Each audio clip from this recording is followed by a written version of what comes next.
my name is McKnight. I'm a news writer and the managing editor here at the Gateway UNO News for students by students. And with me today is Aditi Rai, student body president and student regent. So Aditi, just tell me a little bit about yourself. Well, first of all, thank you for having me here. Of course. My name is Aditi, and I am a fourth-year student majoring in computer science on the pre-med track. I was born in India, but I've lived across the United States. When I moved here in 2012, I believe.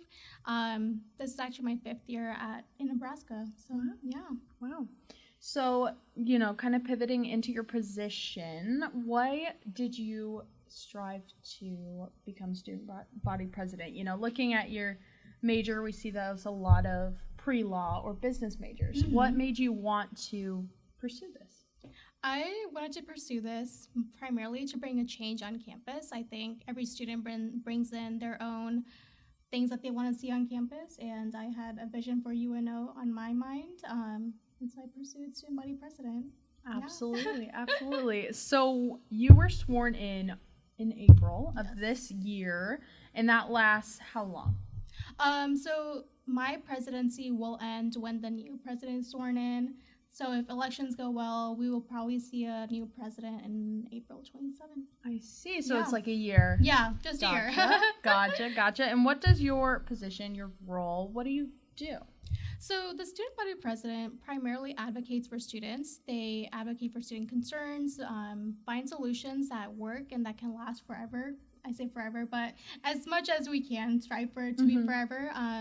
Just making it a better experience for the student body, just making UNO a more welcoming space for students. Absolutely. So that's the student body side of things for the most part here on campus. Mm-hmm. What does that look like as student regent? What's the difference between the positions, so to speak, but what's your role there?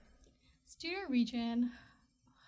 So I'm fairly new, but from my experience, the student regent is there to advocate for UNO. Yes, we advocate for students, and that is the priority, but student regent takes care of UNO. And also we consider a lot of things that impact all campuses. So just being mindful of what other students need and what the system needs in order to attract students, to retain those students. Absolutely. So you're advocating for UNO in these spaces. Yes.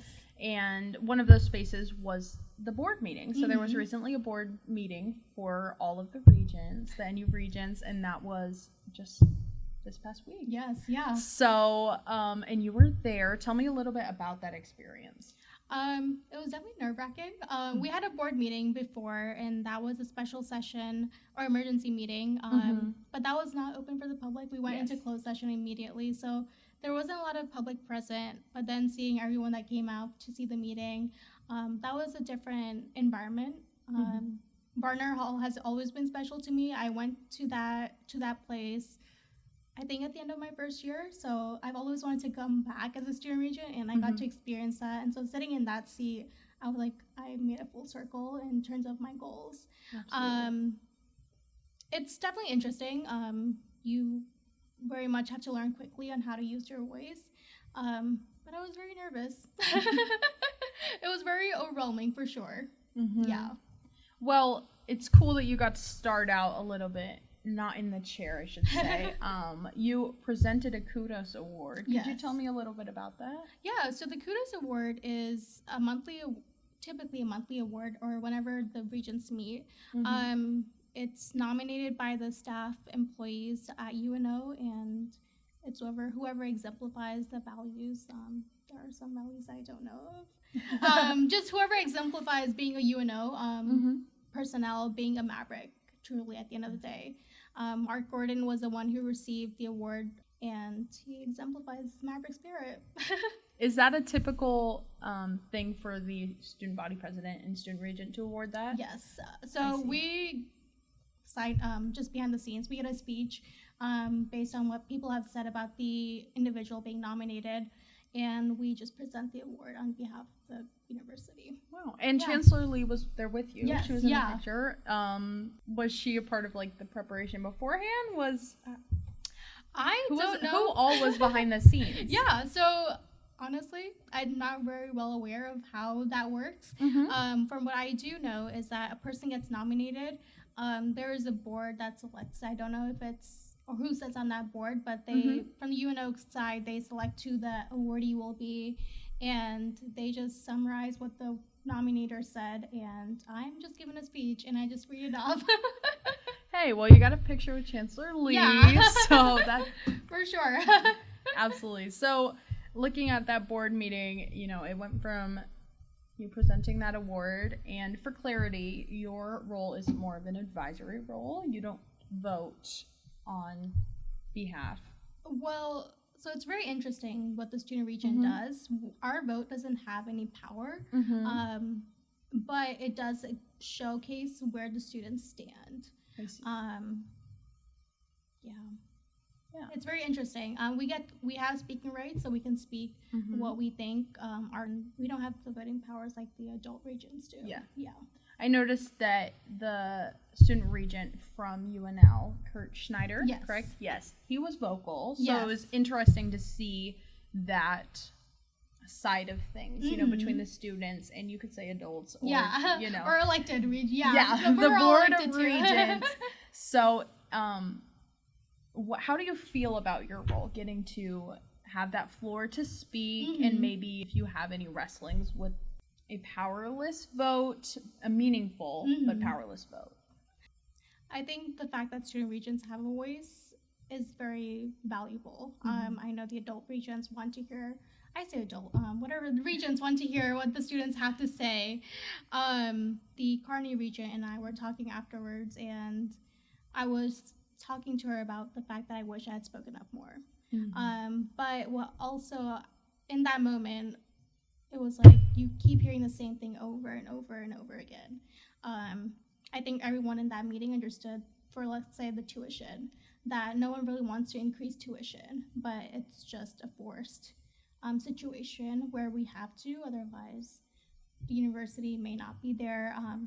I say may not be there, but may not be able to provide the same services it has to the students. So it's hard bringing in a new perspective, to say the least, because once everyone has said the same thing, it's kind of just like, why are you beating a dead horse at that point? Yeah. But I was talking to one of the regents. Regent Claire advised us that student regents have a voice, and while we may feel like we're repeating the same stuff, the other regents do appreciate that perspective regardless. Absolutely. How do you feel like you've grown into this role since, the beginning? You said you're still new to this, which is totally fair, but maybe before you were a part of this, how did you view the role versus how you view it now?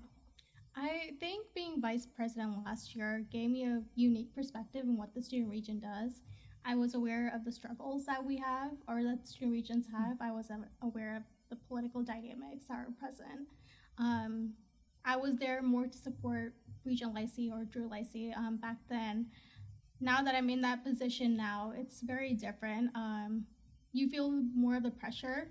You have to act. Our duty is to act on behalf of the students.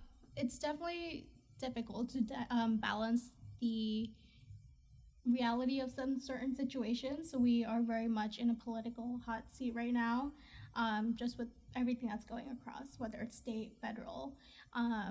So just being mindful of that, also being mindful of what the students need.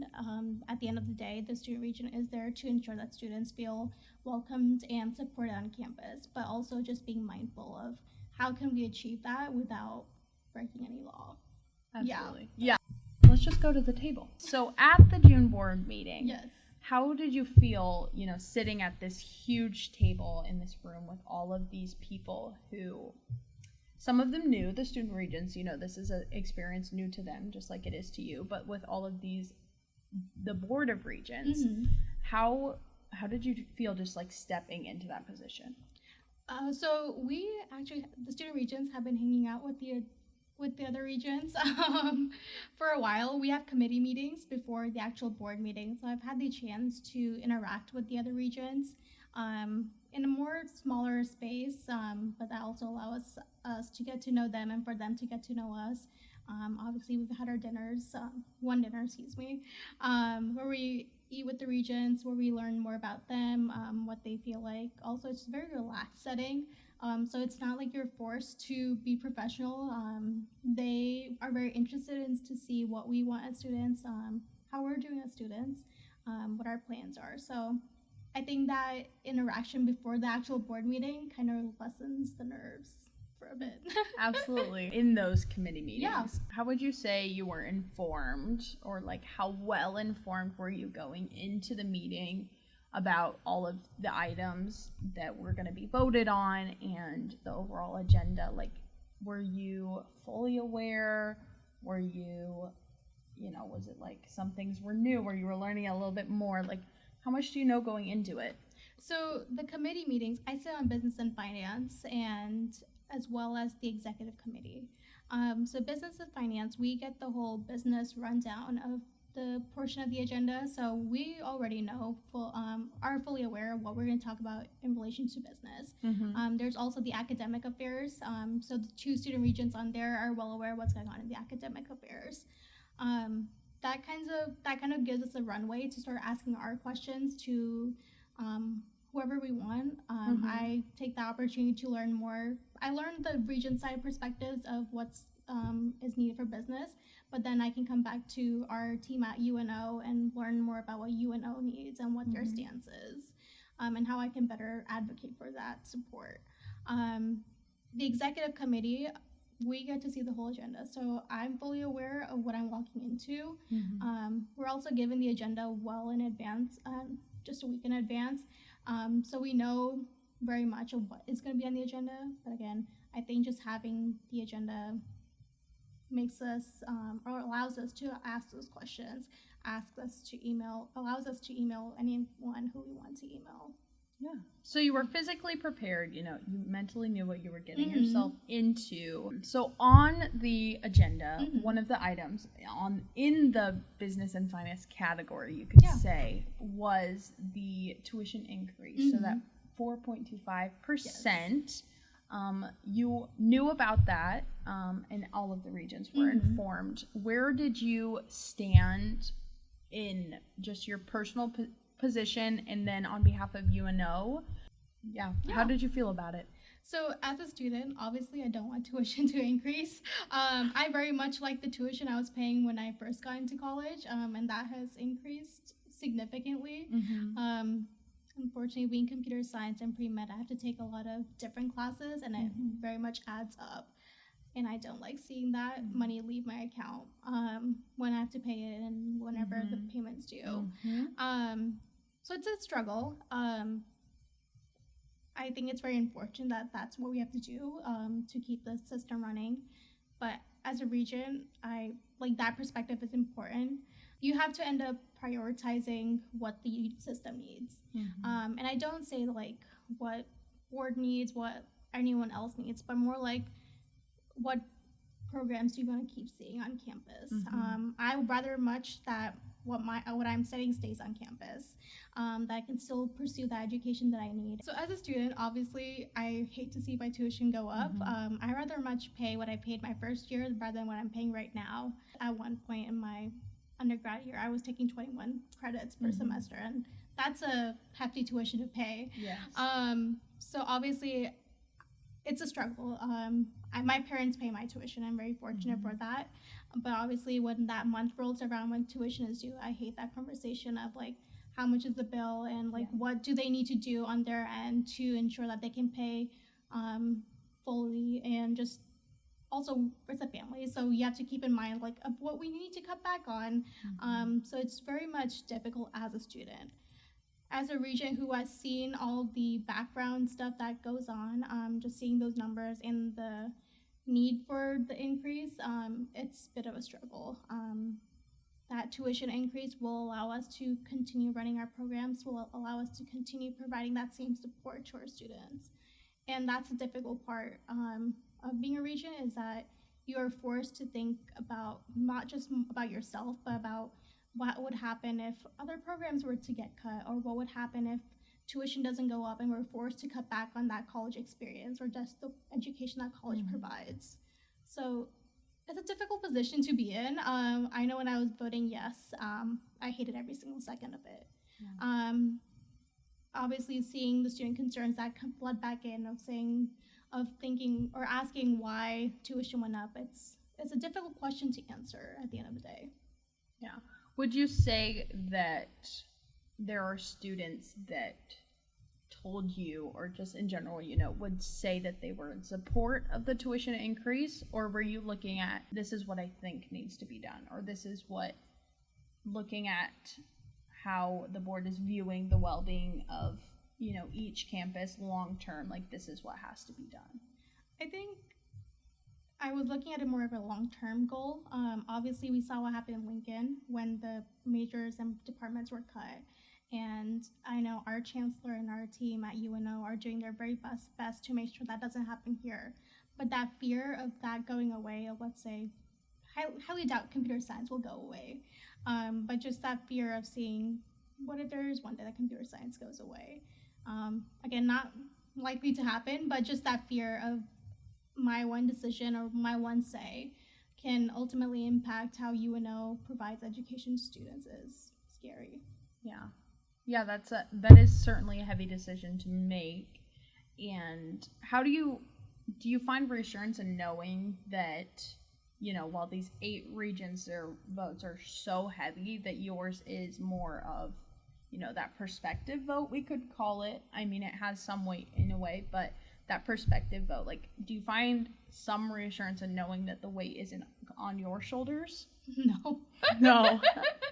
I think a vote, regardless of it's a yes or no, still weighs heavily. Yes, my vote doesn't have any meaning, but it truly, in my opinion, changes the trajectory of where we stand as a student body and where UNO stands. Not saying that my every vote reflects what UNO feels the same way about, but it's just scary. Would you say then that it's a personal position, not the stance on the tuition increase, but just in general, like your position, while you hear the voices and the concerns and the support, at the end of the day, there are things that are your decisions to make, and you make them on behalf. I'm curious how personal that feels to you, like your opinion or just stance, we should say your stance on any given issue. When you make that decision, how much of it feels like this is my stance versus this is the student's stance? And I'm not saying there's either, like, is it right or wrong? Yeah. Just curious, like. I think my biggest goal is to ensure that my vote reflects what the students needs, because that's what they elected me to do. I try to keep my own personal beliefs and opinions out of my vote because, yes, while I may have the say and while I have the voice to say yes or no, I think I am more, in fact, elected to say what the students believe. So. And you talked about, what it would feel like to have your program cut. How do you feel about the programs that were cut, like Russian at UNL? The board just voted to cut the Russian program at UNL. How do you empathize for students that, like, that is their program and it's been cut? Like, how does that affect your decision, knowing that could one day be yours? I think it's a difficult decision. It's a difficult place to be in because I empathize with, like, if I was told that my program was getting cut the next day, that's not gonna be a good feeling. Yeah. You have a plan and goal in life, and to just know that someday, because of something, that program might go away, that you might not be able to achieve that goal you have in mind is very difficult.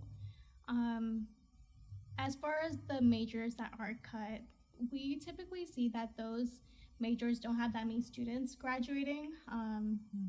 So that kind of, again, that makes the decision slightly easier, but again, one student is probably having their life altered, or 10 students are probably having their life altered. It's a very difficult thing to bear.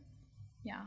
How did you feel hearing those numbers with, let's say, the Russian program, where it was like they had a small number, like we'll say 3 or 4 graduates from that program, and they, were like, we're gonna shut this down after these students are done? How do you feel like hearing those numbers? Does that are you looking at it from a logical or like emotional standpoint, just in your own stance? That's a difficult question. I would like to say I think about it more logically. While I don't like to say this, but education is a business, college is a business, and in order to keep the doors open and in order to keep that accessibility to students, we have to make some tough decisions. Personally, don't like those decisions, but if that will allow for us to keep coming back to UNO, if it'll allow me or any student, in fact, to graduate from their desired program, I think there are some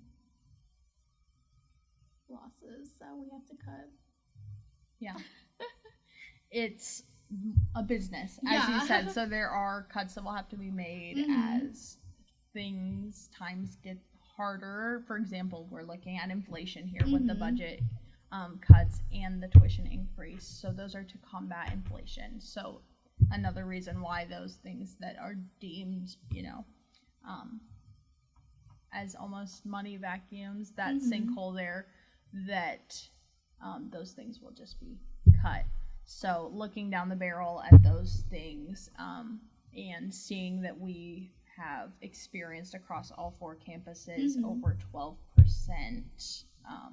tuition increase since 2023.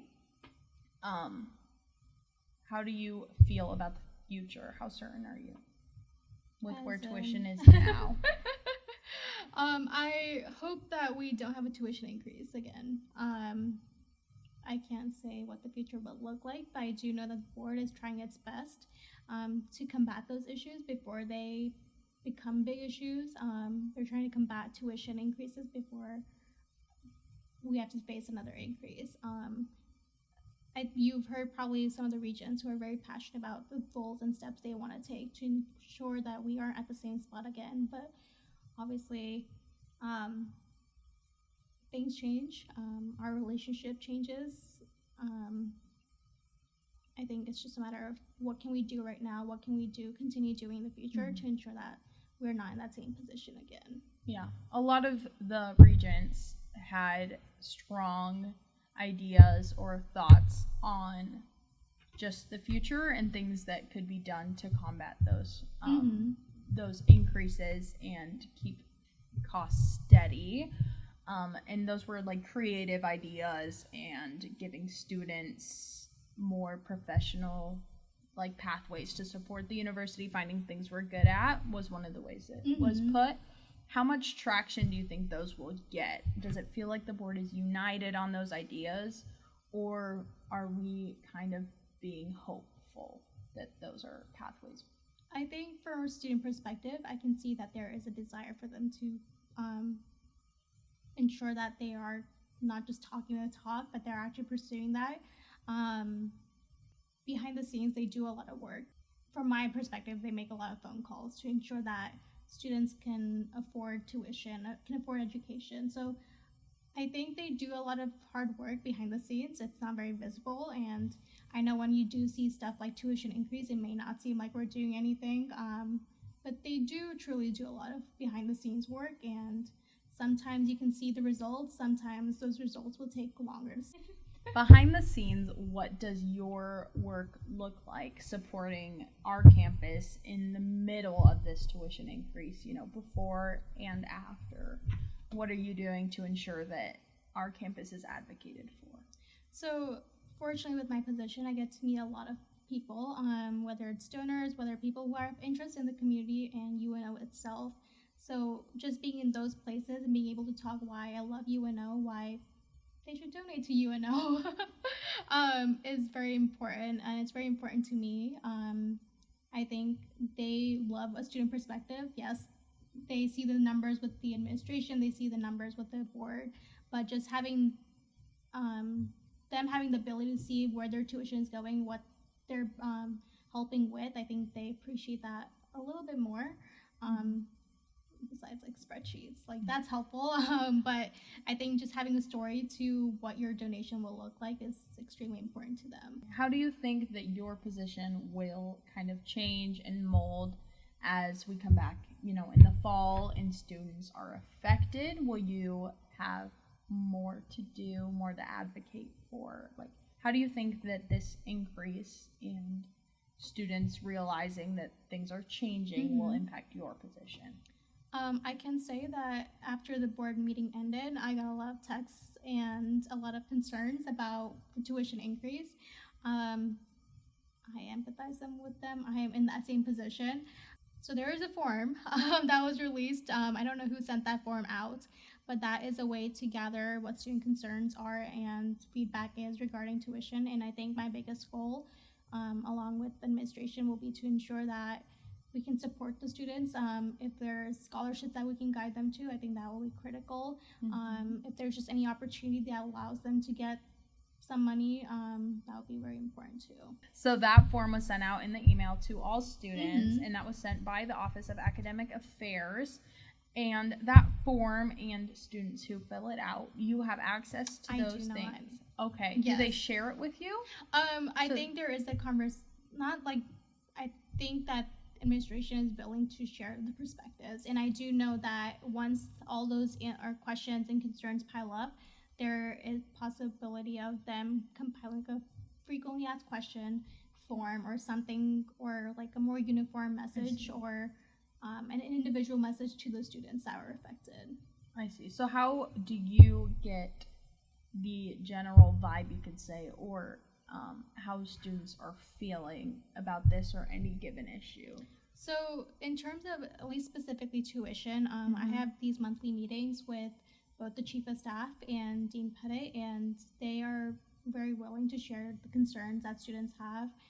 I share the concern that students have, so we kind of just meet both in the middle and talk about how we can better combat those issues and just provide better support.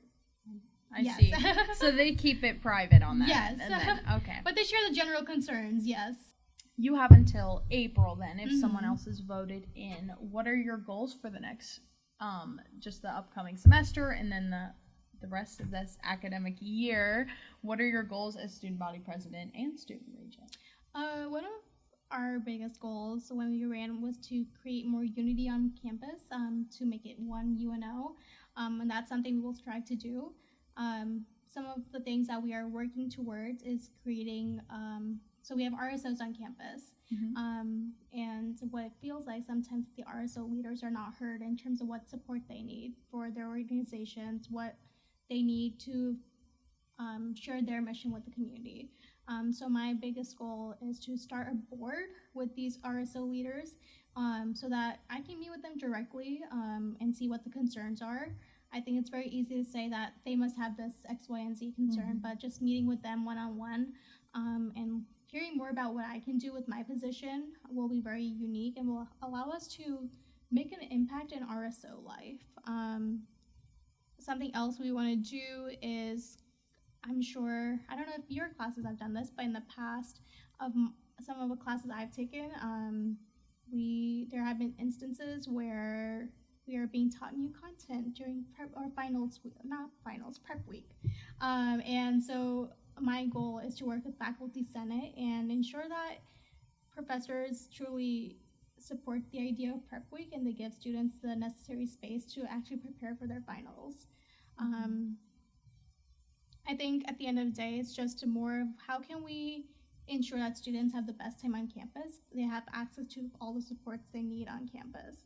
So just making sure that they're accessible, that we can do our best to keep those resources around. Yeah. Absolutely. Well, that's good to me. Let's think of a little tie off here. Maybe I'll just have you reinstate your mission, your goal. You said your goals, so maybe I'll ask you about your overall experience, just so far. I mean, you've given me a lot of it, but it's just good to hear that final. And then I will say where can people find you? Yeah. How can they support you? And then we'll tie it up. Perfect. Okay. So let's see. The hard part is the way that I want to ask you your general experience is just, it sounds like it's coming to an end. Like that's how I was with Lauren because they're gonna, elect somebody else, or they already have technically, but just that I feel like I'm gonna say coming to an end, and it's not coming to an end. So you're really like not even halfway through. Well, maybe. Whatever. So let me think here.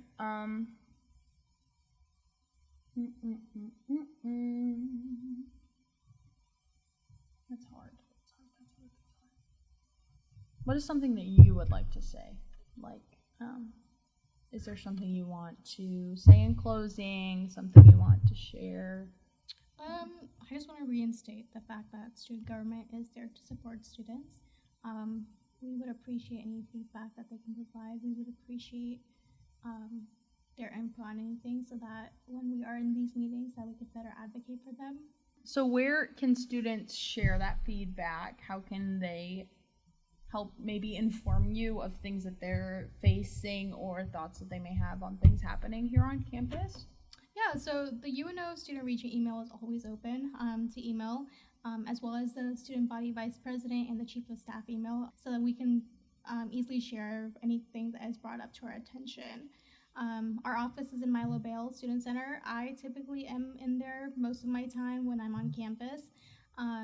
Our Instagram DMs are always open for concerns.